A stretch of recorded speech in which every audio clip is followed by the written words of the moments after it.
Bonjour à toutes et à tous. Aujourd'hui, nouveau format.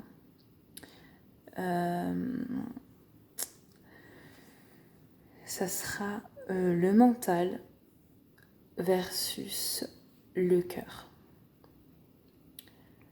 Ce que votre ego vous dit et ce que le cœur dicte.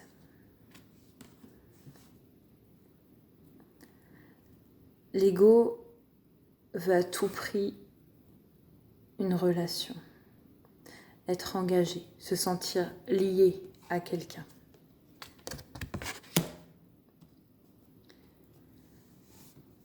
Le cœur aimerait une fusion, mais le cœur sait qu'il y a l'éternité pour pouvoir s'aimer.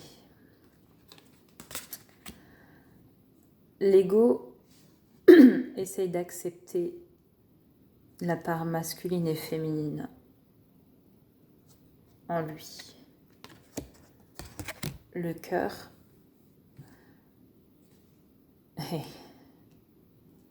se centre et aimerait trouver de la confiance en lui. L'ego cherche de la reconnaissance auprès des autres. Le cœur a besoin de se libérer, de se détacher d'anciennes relations ou bien d'énergie malsaine. L'ego a du mal à écouter son enfant intérieur, a du mal à comprendre qui il est. Le cœur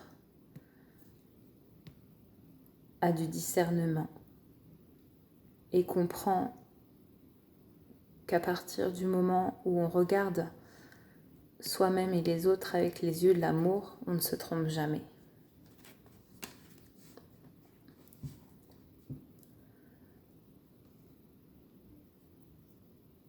Le mental a du mal à faire preuve de bienveillance.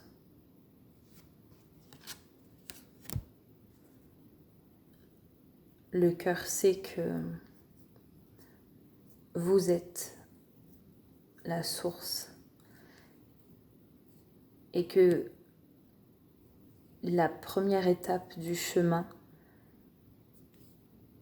c'est envers vous.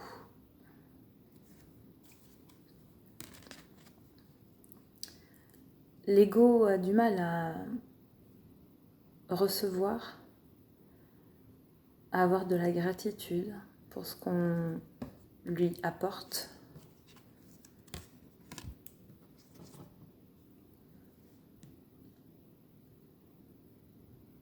L'âme sait que le cœur doit être épuré totalement pour être libre et en paix.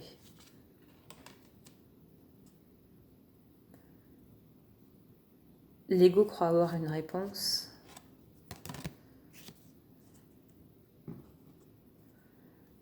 mais l'âme sait qu'il y a tout un cheminement, tout un voyage à faire. Se libérer justement de l'ego, des peurs, de la tristesse.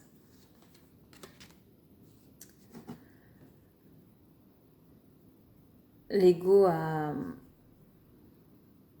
du mal à lâcher prise, veut contrôler.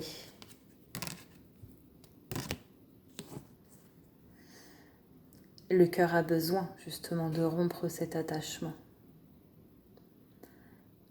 Là, l'image du cœur étouffé par des fils barbelés me parle énormément. Et dessus ce cœur enserré par les fils barbelés, il y a un papillon. Justement, l'ego a du mal à se transformer, à vouloir changer.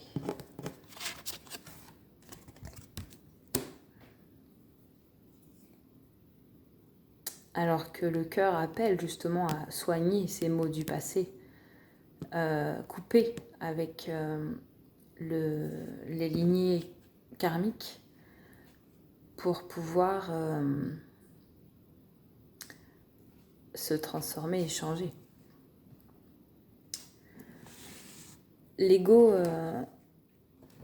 va être dans la passion, va s'enflammer, va être dans l'impulsivité. Alors que le cœur a envie d'une fusion, d'une union, de quelque chose de sacré.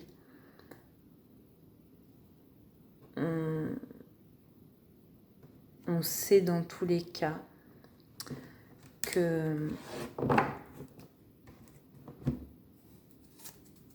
on peut être séparé de quelqu'un, mais c'est qu'une illusion. On est tous unis.